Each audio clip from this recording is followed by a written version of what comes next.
Oh, my. You guys were waiting for that live reaction. You wanted the live reaction so much. We're saving that for members later for the Auburn-Tennessee watch-along. But my goodness, you should have seen Max and I's reaction to that finish between Texas and Texas A&M. We got two upsets to talk about.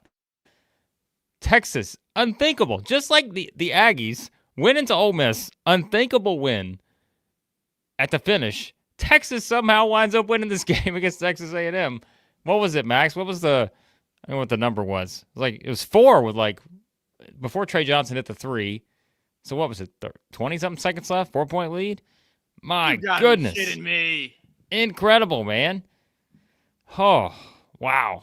All right, Max, talk for a second. Get us set up. I'm going to make sure everything's set here because we're on the fly today. But we're going to talk about Kentucky losing to Vanderbilt, an upset in Nashville again, upset in Austin. This is a day of perhaps upsets. Almost had an upset in Columbia. Wild stuff going down right now, Max. I don't know what the heck I just saw. Listen, when they went up 20, when A&M went up 20, I was like, this is not good. This is not good. Because Texas is going to come back, have all the momentum, and then Texas comes down to the last 2 possessions. Trey Johnson and Tremont Mark get it to go. A&M doesn't get anything. I'll tell you what, though. In our previews, Blake, I've been hyping up the Moody Center. I keep saying, that Moody Center's crazy. You should have seen it when Beard was there. They get those pool noodle things, the orange and white noodles, and it looks like it's a madhouse in there. They got a IMAX movie theater on the roof. That place is nuts. Oh A&M falls just short. Kind of deserved, maybe, if you want to go back to that Ole Miss one that they stole on the road. So comes back to get them. But then Kentucky, Vanderbilt, top 10 win after top 10 win. They try to keep the students off the court. Please stay off the court. Nope. We're storming that thing. Let us storm our court. Man, that's nuts. just the power of home court advantage right now. When we're into the heat of SEC play and you need to put together big time wins, the home crowd is starting to show its strength, Blake. This is wild. So I'm gonna give you a stat here in just a second, okay? So I'm gonna have you filibuster in the chat for 1 second. Then I'm gonna give you an insane stat if you're ready for it. So give me 15 seconds, and I've got one for you. Yep. Matt G says Max is more heartbroken than Big Blue Nation right now. It's a day full of emotions. This is SEC basketball Saturday. What else did you expect? Zach continues his streak of super chats. I don't even know how many it is in a row now. On absolute fire. Texas, huh? The Longhorns now notching another big win. That's huge for their resume now. Hey, whoa, Blake, whoa. We just had 2 teams on the bubble today. Oh, yeah. Just 2 bubble teams just said, yeah, that bubble's behind us now. We're in this thing. Oh, my gosh. Are we looking at 13 teams now? Are you ready for this? So I'm tweeting this out. Sorry, I thought this would be notable. Stat? Okay. The last 6 games that have been played in SEC basketball. Florida 79, Florida 70, South Carolina 69. Texas A&M 63, Ole Miss 62. Arkansas 68, Georgia 65. Mississippi State 65, South Carolina 60 in overtime. Vanderbilt 74, Kentucky 69. Texas 70, Texas A&M 69. Are you kidding me?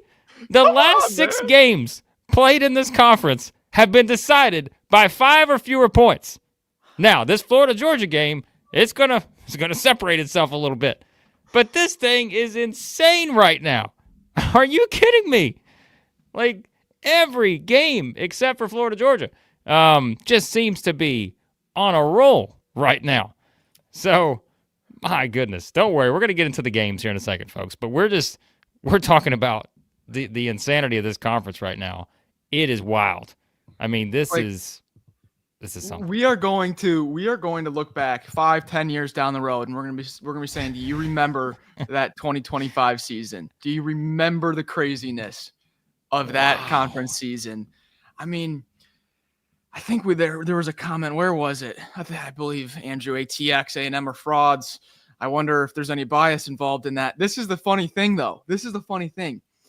Everyone's a fraud in this league, pretty much. Because everyone is going on the road and dropping games that they were favored in, or dropping games where they were ranked in the AP and the team they lost to was not ranked in the AP. I mean, you look at Texas.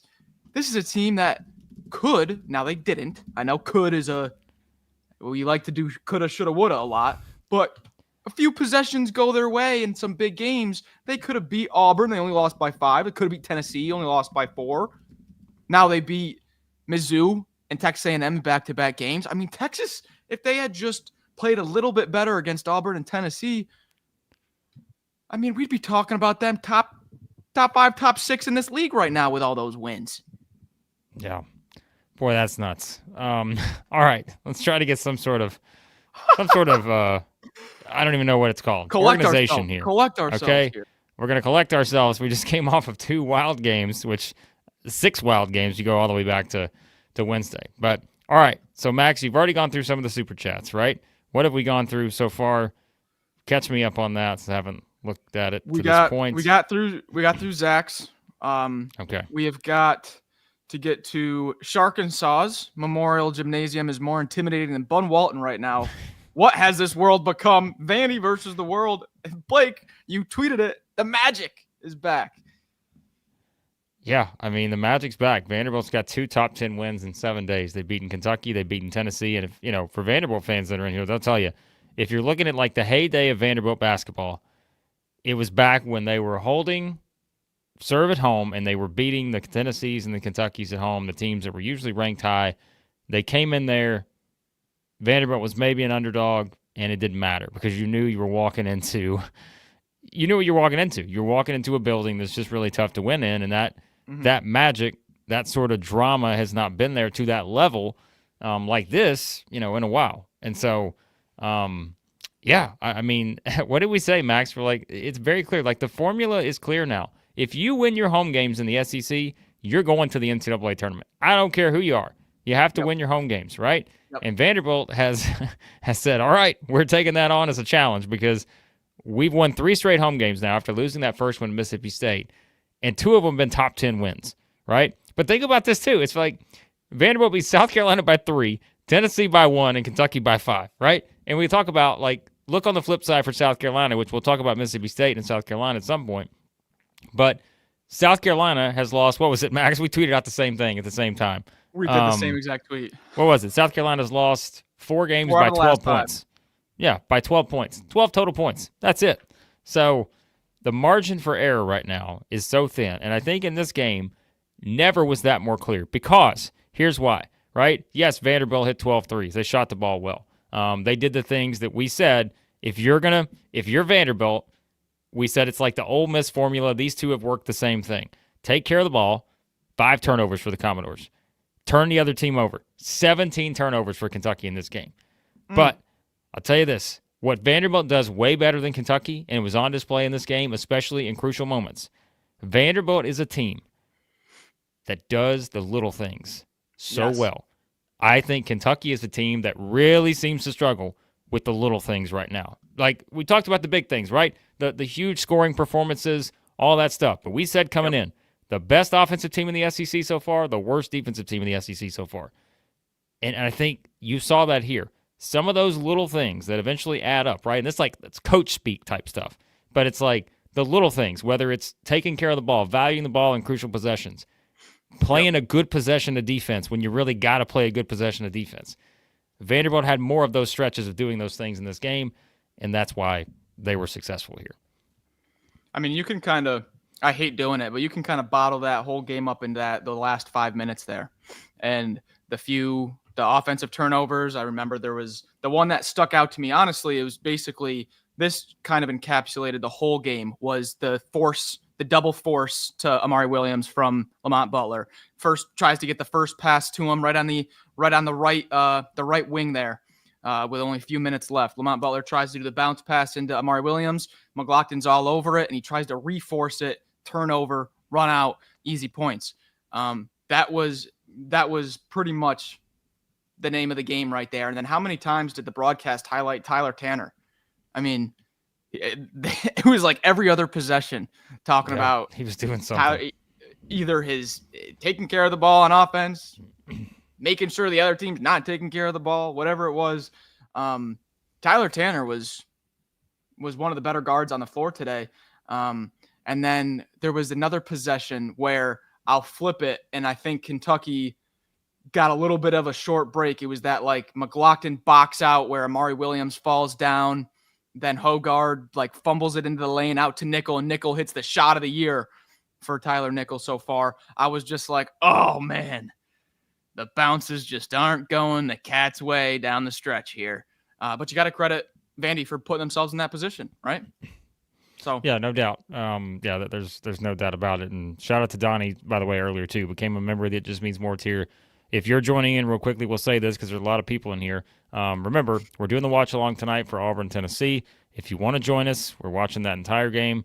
You got to join the It Just Means More tier here. $3.99 a month. That's it to come in, watch the games with us.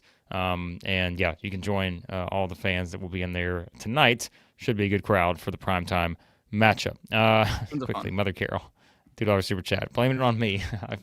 Listen, I think at this point we've got to realize that the kiss of death for some of these teams when it comes to the Southeastern 16 kiss of death may be more on them than it is our picks, and that may be something here. And I look, Hog Barbecue brings up a good point here. $5 super chat. Calling it now. Either they beat Kentucky by 1 or lose by 30. But like, of course, Hog Barbecue is an Arkansas fan. And certainly that's the big game next week. But, I mean, really, like, right, we talk about that range of possibilities. And I think that's where, like, you saw the swings in this game, right? Vanderbilt gets out to a great start. And, all right, like you said, I mean, we can't even tell you what we're talking about in the group chat at halftime. It's like, boy, what is going on here? And then Kentucky immediately comes out, kind of pops them in the mouth, makes that big run. And you're really thinking that momentum has completely swung in Kentucky's favor. And you're like, all right, this is kind of where the game flips, right? Top 10 team, they turn it on a bit. But no, it goes back to the little things, I think, towards the end of that game. And, I mean, who was it? Let me pull this up here because someone said it, and I think we let's see, someone asking in the chat, how do you join the It Just Means More tier? Actually, you guys laugh about that. That's a running joke here, but we actually do have a link. Of course, yes. I have no idea where I put it, but it's somewhere, and I'll find it before the end of the stream. But someone said, I think Kentucky, in this game too, and that's what we talk about Vanderbilt. Vanderbilt just simply, I think, outplayed them on certain possessions, and it seemed like Kentucky a little nonchalant with the ball. Again, that goes into those 17 turnovers, and you just can't be that way in the SEC. Like, we're seeing that because, like we said, that's why Vanderbilt has had success. That's why a team like Ole Miss has had success. Missouri's another team like that, right? Forcing more turnovers now. And so it's just, what you're getting with this league. Like, it's physical on the perimeter. It's physical in the paint. And you can't just have some of those kind of nonchalant type possessions because it's not going to be in your favor. So, yeah, I mean, it's just, I thought that was definitely something that stood out here too. So, Matt, Vanderbilt. Not the slander. He's unsubscribing. Matt's out of here. So Vandy with 5 turnovers, Kentucky with 17 turnovers. That might be. I don't know. I don't know this, so don't quote me on this. But that's probably one of the larger, spreads of turnovers, one team to the other. Winning the turnover battle by 12. I don't know if we've seen a game that lopsided yet. We probably have, and I'm just not remembering it. But the point I'm trying to make is that was a 5-point game that was decided in the last few possessions, and one team turned the ball over 12 more times than the other team. Got to take care of the rock on the road. It's hard to do, but you got to be able to if you're going to win games. I think Andrew Carr being a little bit of that pressure release maybe hurt them a bit turnover wise. They can just dump it down to Carr and have Carr do a little post up, clear out, have him do his thing. So that definitely was a factor in this game. But still, You're not going to go on the road and turn the ball over 17 times and win many games this year. It's just not going to happen. Yeah, no, I mean, again, the Andrew Carr thing, once again, I feel like that was kind of my thing. I was like, hey, it's just, how does the front court matchup continue to play a role in this thing? And, we said, it's like Vanderbilt goes from, I mean, think about the front courts that Vanderbilt has played, right? They went from Milicic and Okpara last week, and they beat Tennessee. We talked about Carey stepping up, playing well. Yep. And, of course, McGlockton, too. Like, all those guys kind of in that same scenario. But, then they go play Diabate, Big Cliff, Grant Nelson, Stevenson, like all those guys in Alabama. And now it's like we were saying, all right, if there's a key to this game, like it could be Amari Williams, it could be Andrew Carr. Well, Carr doesn't play. Amari Williams, 6 points, 5 rebounds. Really, that's not as a huge factor, right? He blocked a couple shots. And so, like, that was not a factor in this game. Like, it became, Carey, I thought, played a decent game again. You look at his numbers. He had 10 points and 6 rebounds in 17 minutes. But again, Devin McGlockton, we talked about him. He's kind of just continued to be kind of the unsung hero, I think, in the SEC overall. We talked about just the offensive ratings, all these things. And so, yeah, I mean, Vanderbilt was for the majority of this game, Vanderbilt was the better team. I mean, I don't think we can question that. Like, they certainly were, again, in that first stretch. Kentucky made that one big run, but when it mattered, Vanderbilt was the better team, and I think it was pretty much as simple as that because they made the plays. Again, I thought the discipline was there a bit more on those possessions we talked about, whether offensively or defensively. And, yeah, that was the difference. And, look, I mean, this win for Vanderbilt, and I'm going to pull it up because I know someone just left something. Justin did. Does Vandy still need 8 wins to make it? At this point, I mean – let's do a quick. All right, so Vanderbilt is now 4-3 in SEC play. All right, so here are their remaining. So if we're saying all they have to do is get to 7 or 8, they just need 3 more, right? So that's going to come. Let's see. So they still have. Oh, do they play anyone twice the rest of the way? No, I think they get all single game. Yeah, so single game opponents the rest of the way. So they still have road games at Oklahoma, at Florida, at Tennessee, at Kentucky, my goodness, at Texas A&M, at Georgia. Home games against Texas, Auburn, Ole Miss, Missouri, and Arkansas. I'm telling you right now, Vanderbilt will probably be favored in at least 3 of those home games. And so if they keep this trend going, you win those, you're in great shape. Now, so the thinking is, do they need to still get to 8? Well, let's keep this in mind, right? So their first 4 SEC wins so far, 2 of them have come against LSU and South Carolina, probably 2 of the bottom 3 teams in the SEC. 2 of them have come against Kentucky and Tennessee, 2 of the top 4 teams in the SEC, or whatever order you want to put them in. So, I mean, look, I still think, like, to be safe, you want to get to 8, because I think if you're at 7, you're kind of playing with a little fire there, because it's all a matter too, Justin, of like who are the wins against, who are the losses against, right? Mm-hmm. And so, I mean, look, if they beat Auburn, if they beat Florida on the road, let's say beat an A&M on the road, something like that, you know what? They may be able to lose all those other games and be fine. So I still think 8 is the number I'd be shooting for if I'm an SEC team. But as we've said too, Max, there will be a team out there that's going to get in with 7. I truly believe that. It just depends on who it is and what the combination is. So, yeah. Here's and I'll try to explain this as well as I can, because I hate pulling on like a lot of numbers, but I think this is really interesting.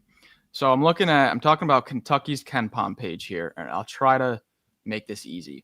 The offensive and defensive adjusted efficiencies are how many points they'll score or allow per 100 possessions.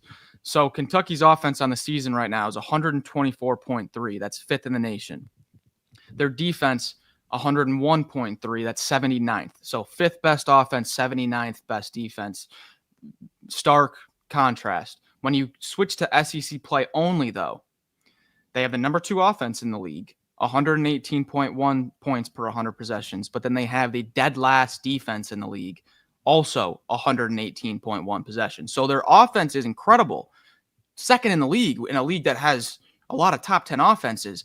However, the defense has been so poor it has exactly matched how good the offense is.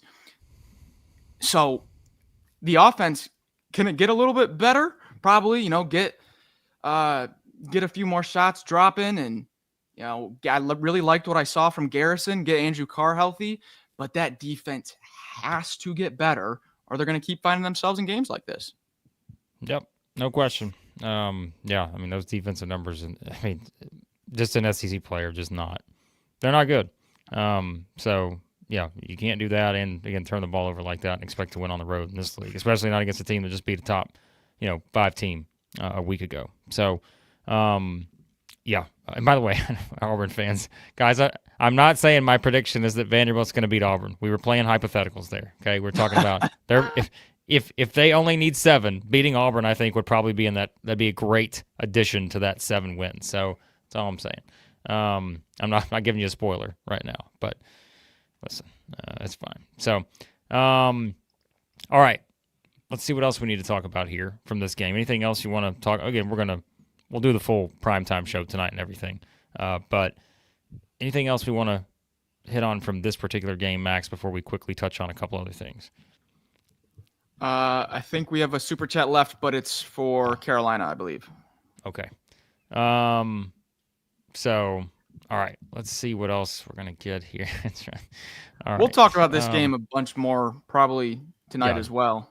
Don't worry. We'll talk about this game a lot tonight. So you guys know how it works here. If you're jumping in for the first time and you don't, we do kind of our quick initial reaction to everything, but we also wrap everything up in a longer primetime show tonight where we cover the entire SEC, of course. So we'll be doing that right after our watch-along for members for the Auburn-Tennessee game. So we'll go straight from that, straight into a primetime show right afterwards. So, that is that. All right. So let's see here. Texas. Just quickly. I can't even I was fully expecting to come into this talking about, hey, man, A&M, they pull one out on the road against Texas, right? Because as we're watching the finish of that game, we're thinking, all right, let's go ahead and, start forming our opinion here. The Aggies do it again. They win another close one on the road. Here we are, right? But now, actually, I'm going to do this first, Max, okay? The SEC standings, okay? Let's take a look at this after Texas's win. Here are the teams that you have in that 4-3 to 3-4 range, okay? Georgia's 2-4, but they're about to lose, so they're going to be 2-5. The teams in that range, and remember, Missouri or Ole Miss are going to join these teams because one of them has to lose tonight. So, Texas A&M is 4-3, Mississippi State is 4-3, Vanderbilt is 4-3, Kentucky is 3-3, Texas is now up to 3-4. Texas is making moves here. They beat Missouri and Texas A&M back-to-back games. Here come the Longhorns. So, look at that group of teams right there, right? And again, Missouri or Ole Miss, top 25 teams right now, one of them is going to join this group at 4-3 or in that kind of, 3-loss range. So, it just shows you, man, it's wild. And, that win right there, remember the talk we were having about Texas. And we're saying, don't look now, but 0-5 could be like a realistic possibility. Yep. Well, they managed to win that road game against Oklahoma. They held on for dear life and beat Oklahoma on the road, right? Then they come back and just get blown out at Florida. And you're still looking at it like 1-4. You better find a way to win these 2 home games to kind of get back. Here they are. They're back because they beat Missouri earlier in the week. They beat A&M here in just stunning fashion. And now you look up at Ole Miss, at LSU, home against Arkansas. 2 of those 3 are winnable for Texas, and all of a sudden we're looking up maybe, and they're sitting there at 500 in the league. What a win for the Longhorns, because this is one. Remember what happened that last time around, and we talked about it in the preview. And it's Southeastern 16 kiss of death on 2 teams so far. Yep. But just incredible stuff here for Texas to show that kind of grit to win that game. And if you're Texas, Max, the stats. If you're someone who did not watch this game, the stats will just sort of blow your mind here. Texas A&M shot 8 free throws. 8. They only made 3 of them. But they made 12 threes in this game because Wade Taylor went off. And he almost hit the one at the end. That would have won the game with the buzzer. That thing bounced around a little bit. And so for Texas to get a win like this, Trey Johnson puts him on his back, man. The Longhorns, back in action here in the SEC, and they do it without Kaluma. He didn't even play in this game. And Weaver, right? So, yeah. Weaver might be the team's best rebounder. I'm not exaggerating. I mean, maybe it's probably Kaluma, but Weaver's right up there. Okay, so here's a fun little pop quiz, Blake. With 6:45 remaining in that game, what do you think Texas A&M's win percentage was? I'm on the ESPN kind of like game flow win probability page. 6:40 left. 6:45 left. What do you A&M what do you think? They were up double digits still, weren't they? Were they up 10? 12? They were up. Okay, so I'll just here we go. Yeah, all right. They ended with 69 points. They scored. Nice. Wade Taylor hits a 3 with 6:43 left to hit 64. They were up by 14. It was 64-50. That's right, 14. With 6:43 left. Texas held A&M to only 5 points over the last 6:43. Only 5 points in the last 6:43. It was a 97.4% chance of win for the Aggies with 6 minutes left. Wow. I don't have words. If you're listening to this on audio, I don't have words, guys. Yeah. But I mean, you know what? If you probably think about it, like they were in the not the same position, but close to probably what Ole Miss felt like the other night. It's flipped. Yep. They just flipped it because Ole Miss is probably thinking of that at the game. How did that happen? And now A&M's thinking the same thing. And that's what we talk about, like the variance in games like this, right? And the variety of outcomes you get.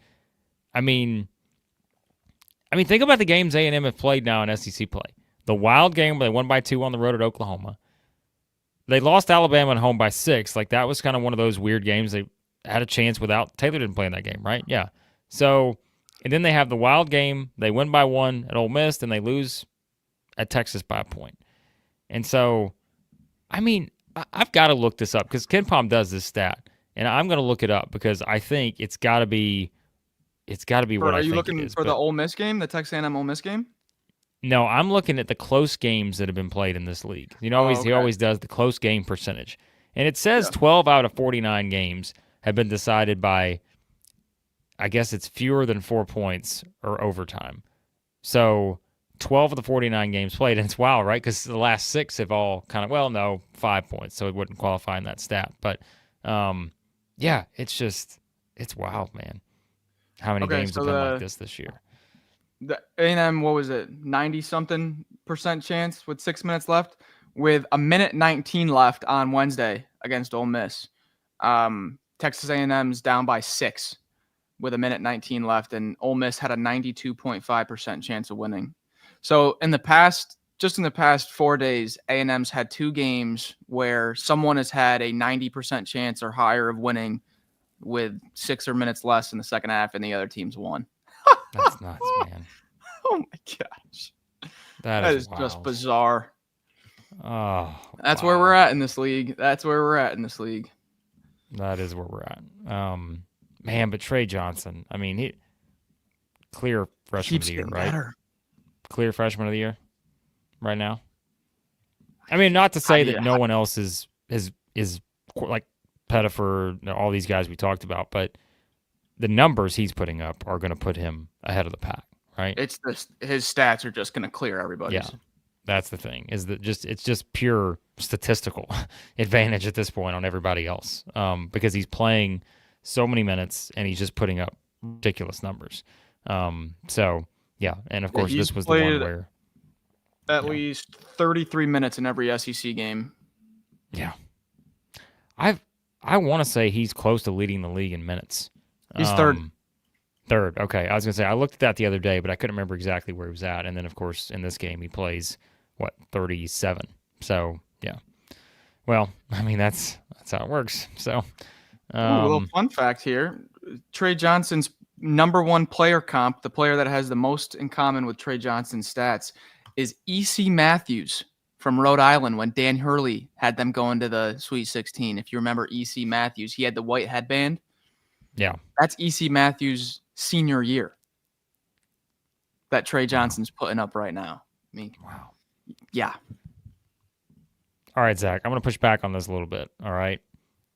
I mean, look, Todd Pettiford is certainly in the category, but like to say it's the first good game Johnson's had in a while, I don't know if I completely agree with that. He's not playing. Look, his point total's gone down a little bit, but the guy has still scored in double digits in every single game this season except for one. He scored 9 in that game. I mean, his last performance is 30, 12, 16, 16, 26. The last 5 games. So I just think it's a statistical thing to me. And again, he's playing more minutes too. You know, and I think that is going to factor in like to that. But I mean, it really doesn't.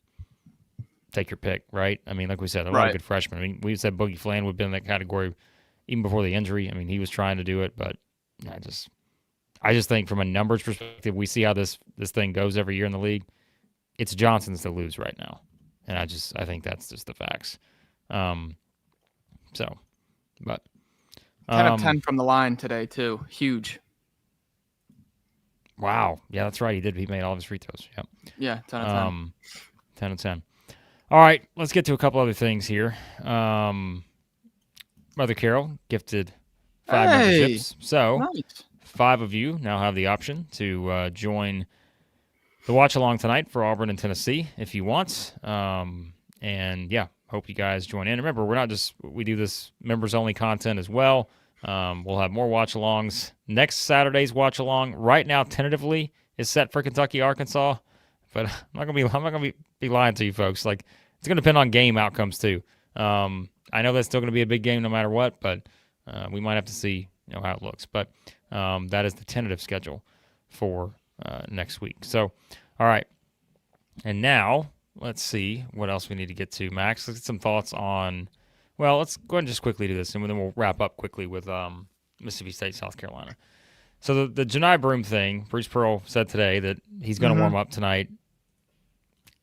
I would think he's trending towards playing, just my opinion. But again, you're going to take that down to the final minutes, probably, in warm-ups.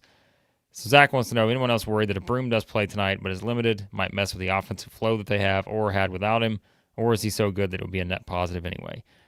I mean, I think you always worry about that when you put a guy back in. But I also feel like, Max, it's like he's not been out a month, right? I mean, he's only been out, 3 games? Is that right? Yeah. So but he hasn't been practicing, right? He just got back in the past few days. Yeah. So it's like if this guy's limited, you still feel pretty good about what he's going to do for you. And so it's a tough question to answer, and it is a good point, but I don't know. I mean, we could speculate on it for the rest of the show if we wanted to. I mean, does Bruce use him as a decoy? Does he throw him out there and just he hangs out on the perimeter and draws some attention? I mean, whatever it is, I think it's a little bit of I think you're seeing a little bit of coach games here from Bruce. Kind of really hyping him up, I think he's going to play, and now Tennessee's got a fully, their mindset is, okay, let's prepare as if he's playing. Who knows? Maybe the plan the whole time is he's not even touching the floor no matter what, and we're just going to play some games here. I don't know, it's like the fantasy football thing. I remember you and I were texting about it. Who was it? It was Nico Collins for the Texans. Yep. Like, fantasy playoffs, I'm like, all right, boom, I'm plugging him in. He's back at practice. They said he's going to go through warm-ups. This guy's playing. And, an hour and a half before, deactivated. No chance. This guy may not even play next week. So I'm like, oh, the gamesmanship. The gamesmanship will get you. So maybe Auburn do a little gamesmanship here. We'll find out. I will say, though, I would like to think that it's black and white. Like, either he's good, he's going, we're playing. All right, he's good to go. Nothing like that. Or he's not playing. I feel like something like, we're gonna have him on a pitch count, snap count, minute count, whatever you want to call it. And he's gonna get in there for a little bit. And I feel like that's where you could run into what Zach's saying, where, maybe he's on the floor for a few possessions and they just try to force it to him, and it disrupts things. I would like to have it all go or nothing. That's just me, though. Yeah. Quickly, default name. Y'all dropping the membership link or not? I have been looking for this membership link for 10 minutes, and I have no idea where I put it because this thing is so elusive. I don't know why this platform makes it so hard to join as a member. All I can tell you is this. If you're on a desktop, like a computer or even like a mobile device, go to the desktop version. You'll see the join button on any video. And also you'll see it on the main homepage. So if you go to the main, page of Southeastern 16 YouTube, you'll see it there to join, but like they don't make it easy on the mobile devices. So I will try to find the link. I have it somewhere, but I cannot find it right now. I put it somewhere, but I just don't know where it is. So, yeah, anyways. Okay, Max, on to Mississippi State, South Carolina. Your thoughts on that one. Meanwhile, I will try to find the membership link for folks so they can join before the game tonight. Yes, we had some comments here. I believe, yes, Blake with the $10 super chat. Boy. Don't let Conyers hold anything near and dear to you. Oh, boy. Slipped right through the fingers on the kick out from the beautifully drawn up free throw play. Murray-Boyles hits it off the rim to the left. Pringle tries to kick it out right through Conyers' fingers, but Conyers played a good game. I mean, I'm liking what I'm seeing from him. He didn't hit his shots today, but still got to the free throw line 10 times, added a few offensive rebounds, steal. The thing with South Carolina is it's exactly what we were saying. I feel like we literally just switched Missouri and South Carolina this year, Blake. Like just swapped them. Same story. Most unlucky team ever. Should have multiple wins by now, but they just cannot pull one out. I mean, OT, before that, 1 point, 20 points before that. But before that, back-to-back 3 points. It's just like they should have one by now. They deserve one. Feel bad for them. They deserve a win. Yeah. Just quickly, we have to sort of segue here because I know some people are trying to join, and we're trying to get people in before we hop off in a few minutes. But you said it's not hard. Okay, well, trust me. Everyone tells me it's the hardest thing I've ever tried to do is join. So I'm glad you put this up. Close the chat on the mobile, and the join button is next to the channel name. Great. If you can find it, folks, do it. Like, there you go. That's it. And I think Skylar's got a great comment here. You made Southeastern 16 some serious money just from people trying to gift you a membership. Where's the kickback? Well, listen. I mean, we're still trying to get you a membership here, Skylar, but I don't know. So, by the way, I did find the button here if you want to join. This is the long link that YouTube gave us to share. There you have it. Yeah, well, some kind of kickback. Somebody's going to get you a membership at some point, one of these free ones. We're gifting out memberships, too. We have 10 to gift out. I think we might do that before the end of the show. We'll see, but we may wait also to the primetime show. We'll find out. But, yeah, for this game, I mean, like we said, South Carolina, and I said this the other day, Max, they're just one player away, right? Mm-hmm. Like sometimes you're just a player away. And Missouri could say the same thing last year, right? But it's just one player. That's it. If you just had that one guy that could, I mean, I think really it's more of a ball handling type thing. Just to be able to have one more guard in this league. It never hurts to have one more extra guard, right? And we talked about it, right? With the injuries and those kind of things. Like, that has been the difference. And, and someone put up, what was it earlier? Let's see. Where was it at? Here you go. Cannon 98. Gamecock fan here just coming in here to say, I can't take the pain anymore. I can't watch basketball until we see one other game. What does LP even say in the locker room after this? And I think that's what's interesting, right? Like at a certain point, and that's what we were curious about in this game, weren't we? Because we said, hey, how do they bounce back after losing another close one, right? Well, look what they did. They bounced back by getting another close one, but losing another close one. And it's just, oh, man. Like, and we keep saying they're going to win one of these eventually. Like, the bad luck just can't go against you this long. But, man, it's like, here's another one, right? And so, look, it's the little things too, right? Like just the turnovers, the same kind of stuff we talked about for Kentucky in the game against Vanderbilt. It's just one play here or there. This year in this league, if you have these close games, like that's going to be what you look back on and say, that was the difference. That's the reason we lost. And they've just had a lot of those plays in these 4 games that they've lost by 5 points or fewer in their last 5 games. Well, I mean, Murray-Boyles and Pringle have been incredible. 21 offensive rebounds against Mississippi State. Yeah. And this is no fluke. They've been dominating the front court. Pringle and Murray-Boyles have been a force. But hey, at the same time, you got to tip your cap to Mississippi State going on the road and not playing their best basketball, only shooting 23% from three. Hubbard continues to, not put up his huge numbers he was putting up last year where we were seeing like 5 threes a game, 6 threes a game, 7 threes a game. He goes 2 of 9 from 3, but he does add in 5 assists, no turnovers. So they're just doing enough. Riley Kugel's playing probably the best I've ever seen Riley Kugel play. And KeShawn Murphy adds what he normally adds. So you got to give it to Mississippi State for, grinding one out. It was probably Cam Matthews' worst game I've seen him play. Just was all out of sorts. Wasn't very efficient. Still did some dirty work, but I thought he could have been a lot better. For South Carolina, Blake, I mean, when we were talking in the summer, we had Cam Scott on our all-freshman teams.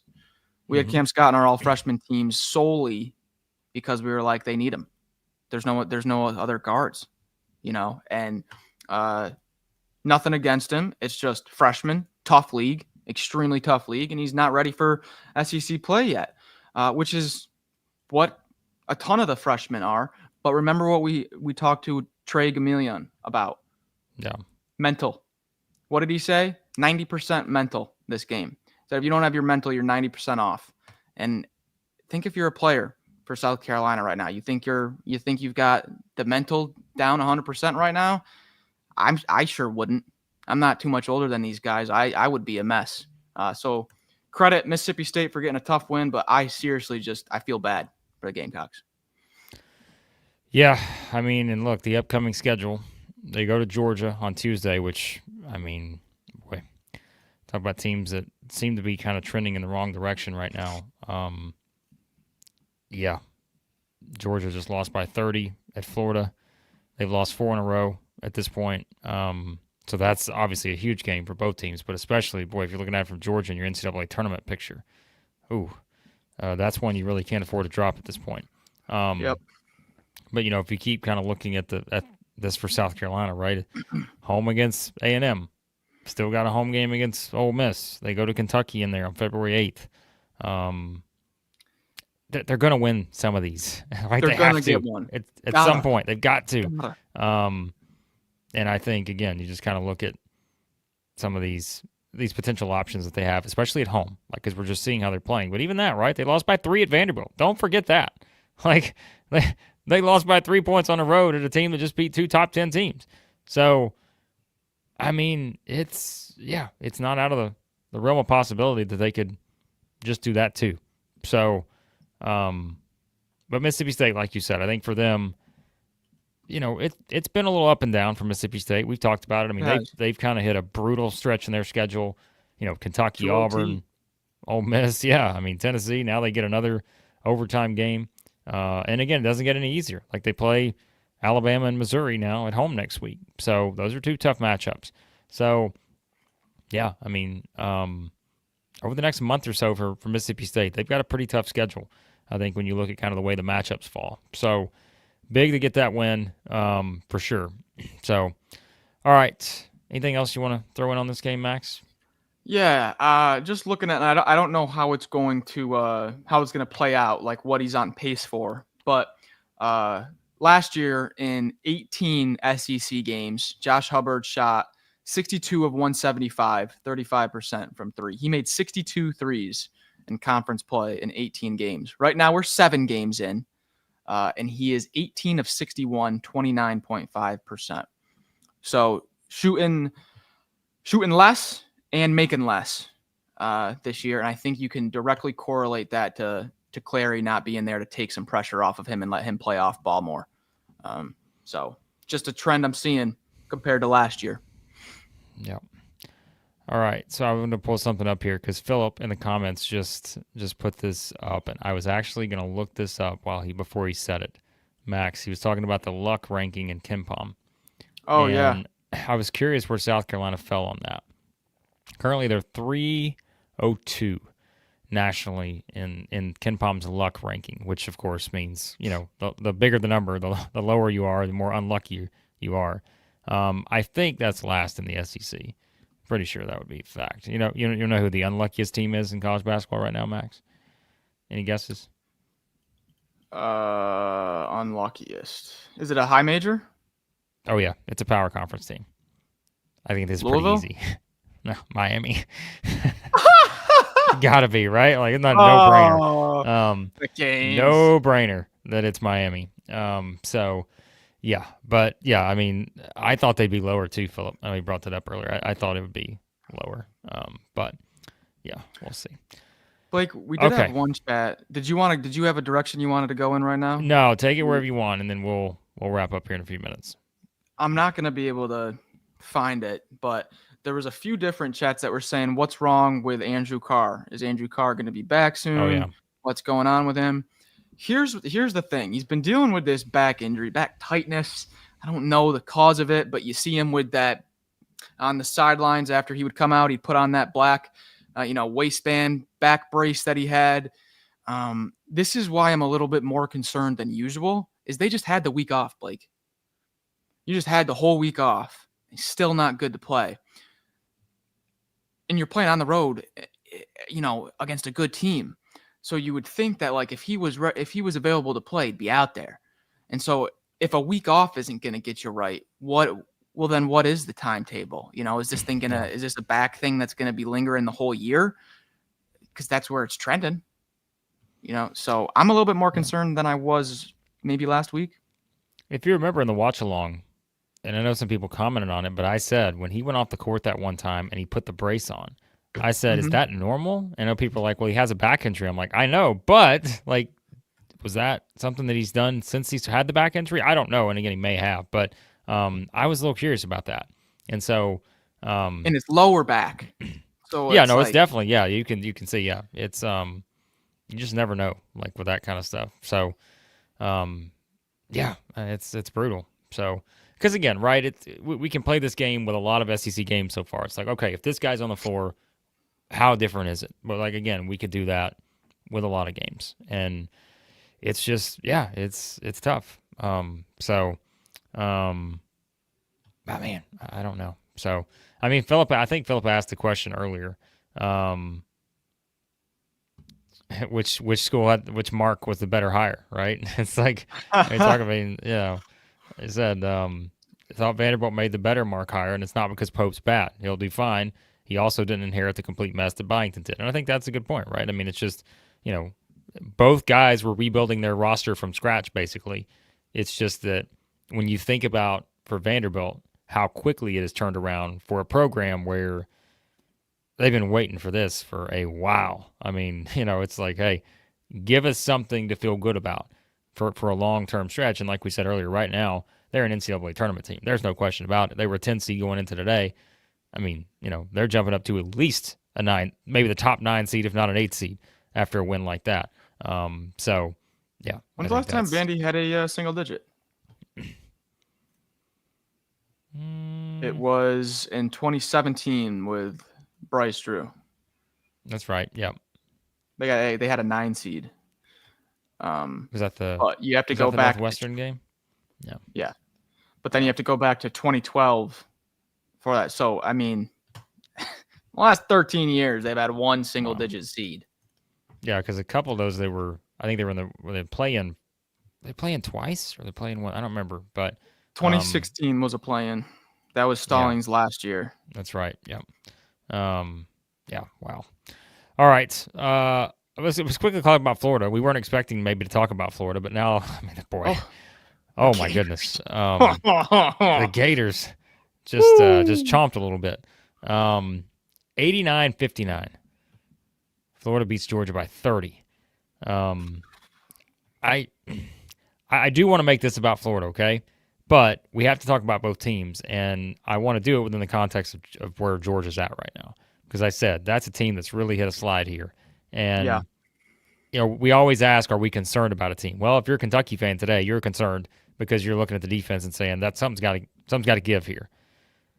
If I'm a Georgia fan today and I'm looking at it, I'm a little concerned too because you start 2-1 in the league with back-to-back wins over Kentucky and Oklahoma, right? Yep. But now you've lost 4 in a row. And this one is like the one where you lose by 30. I mean, the offensive here, the numbers don't lie. In the 5 losses for Georgia in SEC play, they've scored 51 points against Ole Miss, 56 points against Tennessee, 68 points against Auburn, 65 points against Arkansas, 59 points against Florida. So, and I mean, how many times they turn it over today? Wow. I think it was 17. Was it 18? So they had 18 turnovers today. There you go. I think that's going to wind up being the difference. And this is the team I'm a little worried about if we're talking NCAA tournament, right? Yep. For a while there, it was Georgia's a lock. Vanderbilt's got to fight to get their way in. Texas got to fight to get their way in. I'm thinking like Vanderbilt and Texas are about to jump ahead of like Georgia and Oklahoma in that NCAA tournament picture. Right now, long season. We still got how many games to go? But right now, 11. It's looking that way. So yeah, 11 games to go. Is that right? I think so. Yeah. Yeah. The let's see, Bart Torvik. Yeah, they're down to a 10 seed now on Torvik, so they're definitely they're definitely reeling a little bit. This is what's standing out to me. They are 347th in the nation in offensive steal rate. So like the percentage of possessions that end up in a steal, 12.4% of Georgia's possessions, they're getting the ball stolen. That's 347th in the nation. I mean, not even close to the second worst in the SEC. So I don't know an exact number of like their assists to turnovers, like what the ratios have been, but they've had a turnover rate of at least 18 in 9 straight games. So they have turned the ball over on about a quarter of their offensive possessions for 9 games in a row now. Wow. Yeah. Yeah, that's not good. That's not going to win you games. That's not going to win you games. I don't care how good your defense is. That's not going to win games. And look, I mean, the shooting problem too, right? They're 5 of 21 in this game, which obviously the way the game plays out, you're shooting more threes. But this just, we said it, like, I just don't think this is a great shooting team. But on the Florida side of things, you know, I mean, let's think about this for the Gators right now, right? Yes, they lost the game at home to Missouri. They lost the game at Kentucky by 6. They scored 100 points, as we said. They probably beat most teams on that day in the SEC. Kentucky just would simply just beat them. They scored more points. But Florida has a 30-point home win against Tennessee, a 30-point home win against Georgia, 24-point home win against Texas. They pull out the road win at South Carolina, which at this point I'm just be like, hey, anyone walks out of South Carolina with a win, that's a good win. I don't care that they're over in the SEC because they just play a lot of close games. You know, found a way to win on the road at Arkansas, who was still kind of desperate at that point. And so, I mean, yeah, like the Gators, and of course their next game, they get the week off, and they go to Tennessee next Saturday, which, again, that's a big game too, next Saturday. So, think about this, though. The next 2 Saturdays for Florida, at Tennessee, at Auburn. So, tremendous for the Gators here. But, yeah, they're 18-2 now. Like, they're 5-2 in the league, 18-2 overall. If you're a Missouri fan, you're excited about this because this win is looking better and better right now. But just a dominant performance for the Gators in this one. And balanced, too. 17 for Martin and Clayton, 16 for Richard, 14 for Condon, 13 for Houck. Aberdeen gives you his 7 off the bench, adds in a 3. It's just, you know what you're going to get. You know what you're going to get with Florida. What we didn't know, though, was the whole Micah Hanlockton fiasco yesterday. Yeah, how about that? What the heck was going on there? You think you're getting Micah playing today, and then as soon as you know it, nope. Rewind all that. He's not coming back yet. He could come back. He might come back, but not yet. We don't know. What the heck's going on? But he might. Oh, boy. Hey, Micah. we would love to watch you play, but make sure you're ready to go. Yeah. We were there courtside and watched that. We were right there. Man, we did not think there was any chance he'd play this year. Nope. So, yeah. All right. Well, we'll have more thoughts. I mean, it's a blowout game. We just don't have a lot to say on it right now. We'll probably add Florida, I'm sure, into the awards a little bit later on when we do our awards for prime time, as usual. But we'll hop on off here in a couple minutes, guys. Before we hop out, though, remember, Dalton is now a member of the It Just Means More tier. Stewart's a member. They're gearing up maybe for the watch-along tonight, 7:30 p.m. Central, Auburn, Tennessee. You'll watch along live with us. Keep in mind, it's not a simulcast. You're not watching the game on the screen. You're just watching us talk about the game. So you'll still need your own device to be able to watch the game itself. But, yes, we'll be doing that tonight. And, of course, the Saturday watch-alongs are kind of a theme here moving forward as of right now. Kentucky, Arkansas next Saturday. Although, like I said, it depends on the results. That Florida-Tennessee game could be maybe the one we decide to pivot to.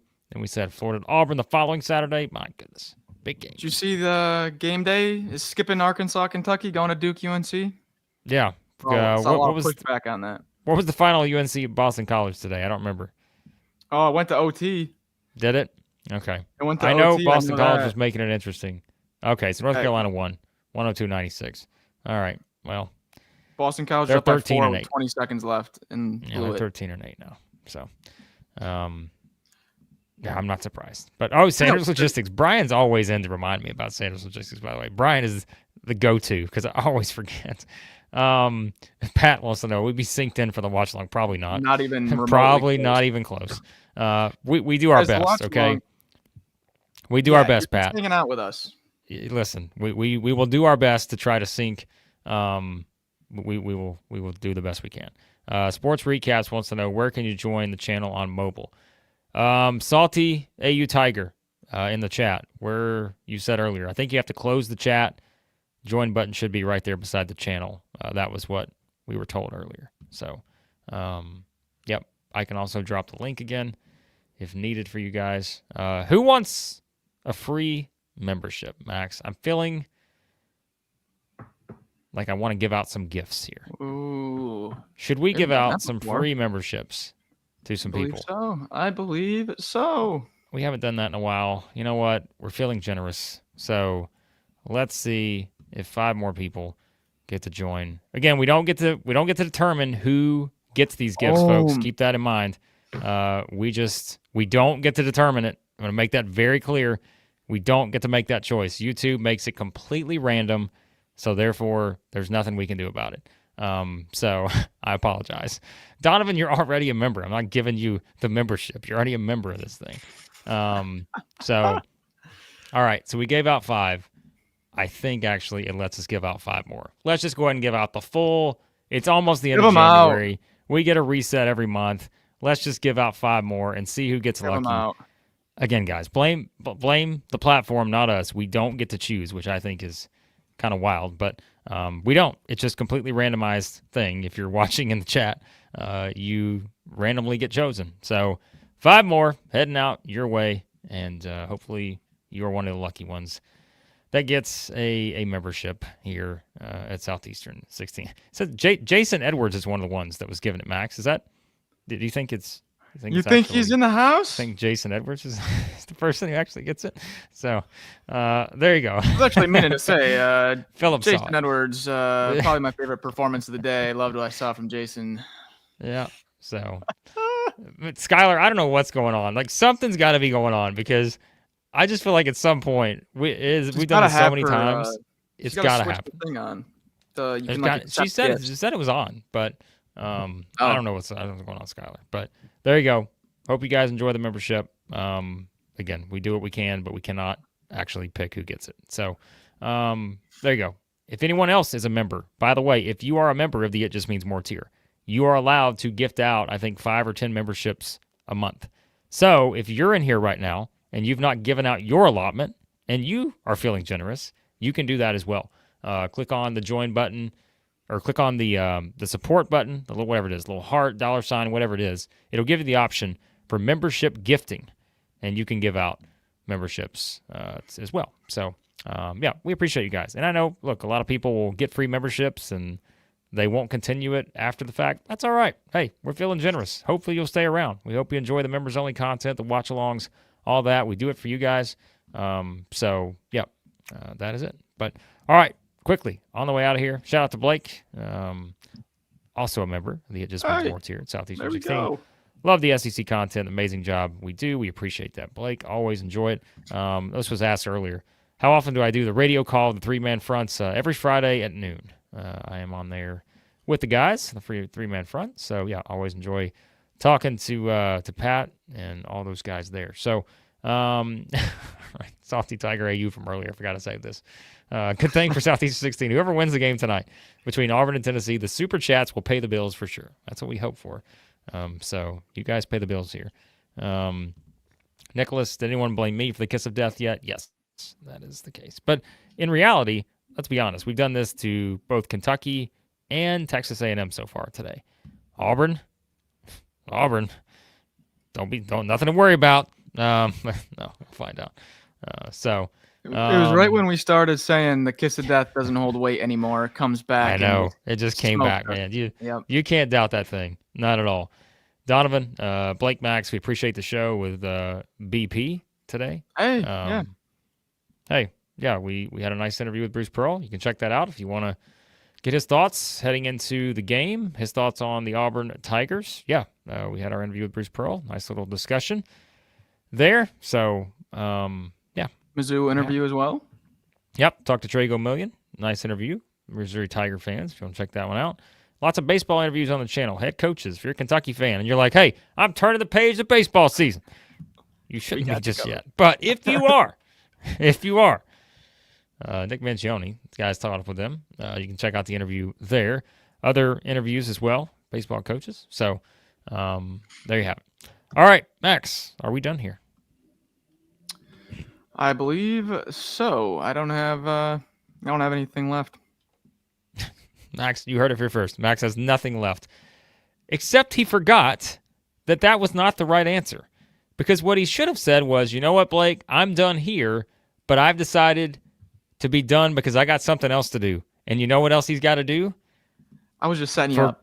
For legitimately probably like the third time in weeks, in the past 2 weeks, Max is moving again, folks. He said he's done because he's got to move yet again. He's decided that our friends at Sanders Logistics are so good at what they do that Max has moved 3 times in 2 weeks. Yep. So if you're like the Vanderbilt fan, you're thinking, all right, how many top 10 wins we got in the past week? They got 2. Max has moved 3 times in the past 2 weeks. All right? So we know who he's moving with. He's moving with your friends in mind. Sanders Logistics, formerly known as Ted R. Sanders Moving, a leader among moving companies in Nashville, Tennessee, and the surrounding area. Perhaps Sanders Logistics had to get in on the court storm at Vanderbilt again. Maybe they had to move people off the floor. I don't think that's how it works, but it's moving, and by definition, that is what it means. So their team of professional movers are focused on delivering efficient, hassle-free moving at an affordable price. So Vanderbilt says, you know what? We got to move these people off the court. Move them back to wherever they came from. They can call Sanders Logistics, I suppose. Because whether you're moving across town or across the country or across the court, Sanders Logistics has you covered. Visit them at tedrsandersmoving.com. When you saw all those security guards lining up on the side of the court at Vanderbilt, and you saw the head security guard, go to his walkie-talkie, he's not talking to who you think he's talking to. He's talking to Sanders Logistics, trying to get this, make this court storm just as hassle-free as possible. So, wow. I think you said something right there that I'm going to use for the prime time reaction Sanders Logistics. I have got an idea. It may top all ad reads in the history of this channel. There's your teaser for tonight. Primetime reaction coming right after Tennessee Auburn tonight. But you can literally watch us talk for like 3.5 hours straight if you want to, because you can watch us talk in the watch along for the entire game. You can also watch immediately after the public live stream we do, the primetime show as well. So we appreciate you guys for watching. Go watch the rest of the games this afternoon. Got some good games coming up here.